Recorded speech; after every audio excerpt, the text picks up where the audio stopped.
Let's get straight to the point. Number 8, the bathroom buddy phenomenon. Look, we need to have an uncomfortable conversation about where that device currently in your hand has actually been today. For a massive percentage of you, the answer includes a small, tiled room dedicated to bodily functions. You take your phone in there because heaven forbid you be bored for 3 minutes without scrolling through 6-second videos. It's the modern newspaper, fine, but here is the nauseating plot twist that science wants you to know. Bathrooms are aerosol factories. When toilets flush, invisible plumes of microscopic nastiness spray into the air and land on everything nearby. You wash your hands afterward, at least I hope you do. We talked about the speed run wash already, but you absolutely do not wash the phone. You just slip that little rectangular petri dish right back into your pocket. You are essentially carrying a microscopic souvenir from every restroom you visited all day. It's the hygiene equivalent of washing your hands but deciding to keep wearing gloves you found on the bathroom floor. Number 7. The face-to-phone transfer. We spend hours every day holding our phones mere millimeters from our mouths and rubbing them directly against our cheeks. If you've ever wondered why you're getting mysterious breakouts on only one side of your face, look no further than the glass rectangle in your hand. Your phone isn't just a communication device, it's a high-efficiency transport system for facial oils, sweat, and makeup residue.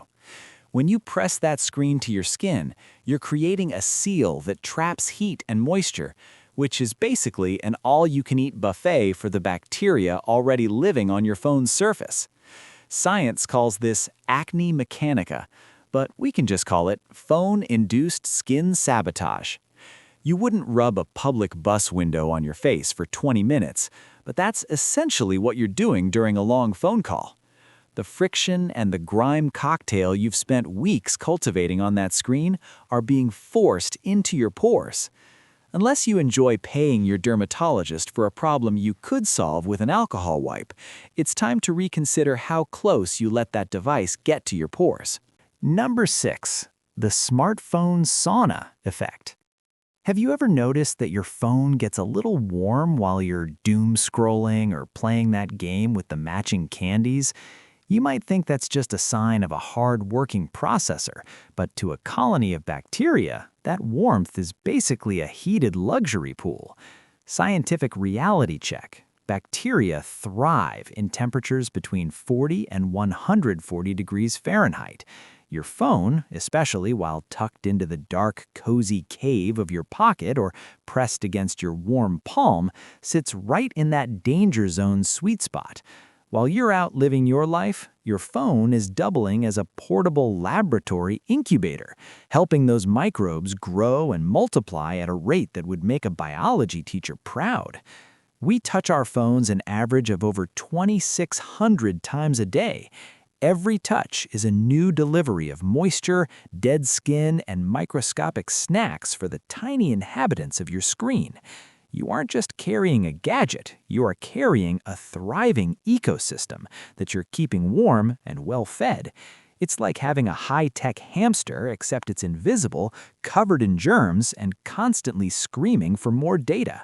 Number 5. The unwashed third-hand paradox. Think about your daily routine.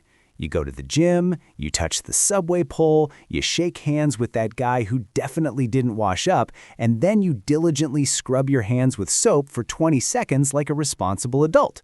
Great job! You're a hygiene hero.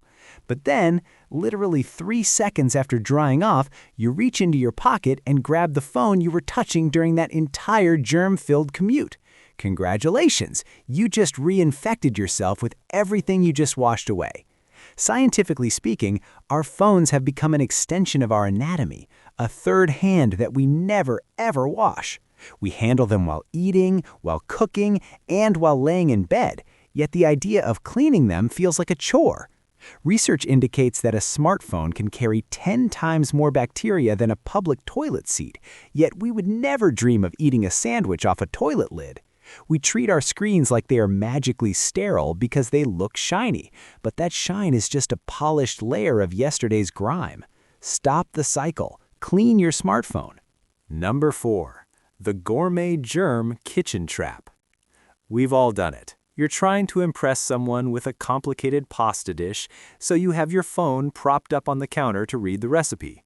One hand is handling raw meat, the other is scrolling through the instructions, and suddenly you've created a high-speed bridge between your dinner and a total microbial disaster. This is the ultimate cross-contamination highway. While you're worried about whether the chicken is cooked to 165 degrees, you should probably be worried about the salmonella hitching a ride on your thumb and settling into the tiny crevices of your phone case. Science tells us that kitchen surfaces are hotspots for bacteria, but we usually wipe those down. We almost never wipe down the phone that's been sitting right next to the cutting board. You're basically inviting every germ in the kitchen to take a permanent vacation on your screen.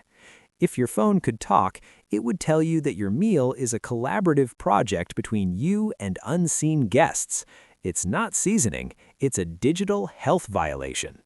Number 3. The Guest Germ Exchange Program. We've all been there. You want to show off a photo, so you hand your phone over. It seems like a harmless social gesture. Wrong. You are initiating a microscopic handshake that would make a doctor faint. When you hand your device over, you aren't just sharing a photo, you are inviting their biological history onto your screen. You have no idea where their hands have been. Science shows that touchscreens are incredibly efficient at transferring pathogens between people. It's like sharing a used tissue but with a 4K display. We would never share a toothbrush with a stranger, yet we hand over our germ-covered glass rectangles without a second thought. Every person who swipes through your gallery adds their own flavor to your phone's microbial soup. You aren't just being a friend, you're running a community center for bacteria. Stop treating your phone like communal property. If you want to show a photo, just text it. Keep your germs to yourself. Number 2. The Bedside Biohazard. You've spent the evening performing a complex ritual of cleanliness. You showered, exfoliated, and maybe even did a 10-step skincare routine that cost more than your first car. You are officially the cleanest you will be all day. And then you ruin it all by bringing your smartphone into bed. You place it on your sheets, or worse, right next to your face on the pillow while you drift off to sleep. Scientifically speaking, you are basically inviting a city bus onto your bedspread. All those bacteria we talked about, the bathroom plumes, the kitchen salmonella, the subway grime, are now being rubbed directly into the place where you spend 8 hours breathing. Your pillowcase, which should be a sanctuary of hygiene, is now a landing strip for every germ your phone collected since 9 a.m. It's the ultimate hygiene betrayal. You wouldn't wear your outdoor shoes under the covers, so why are you snuggling up with a device that's walked through every public space with you? Your skin can't repair itself properly while fighting a digital biohazard. Number 1. The fecal matter reality check. Let's finish with the nuclear option for your peace of mind. You might think your phone is just dusty, but studies reveal a truth so repulsive it should come with a biohazard warning. Researchers found that 1 in 6 smartphones is contaminated with actual fecal matter. Yes, while you scroll through social media, there is a statistical chance you are pressing microscopic biological waste against your skin. This happens because we treat devices like they exist in a sterile vacuum, ignoring the laws of biology.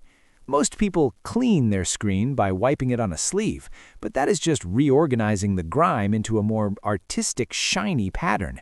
You aren't removing the threat, you're just polishing the pathogens until they glisten. Your high-tech tool has become a high-speed transit system for E. coli. We obsess over megapixels, but ignore the literal filth on the hardware. It is a paradox. We carry the sum of human knowledge alongside a biohazard from a colon. Your touchscreen is often less sanitary than the public surfaces you avoid. So don't forget to clean your smartphone regularly. And since you have this biohazard at your fingertips, like the video and subscribe to the channel. If you liked these gross but true facts, smash that like button and share this with a friend who still takes their phone into the bathroom. Subscribe to Coolest Dude Explains for your daily dose of chill explanations. Let us know in the comments which hygiene myth you're officially quitting. Until next time, stay clean, stay sane, and for the love of science, go wipe your screen.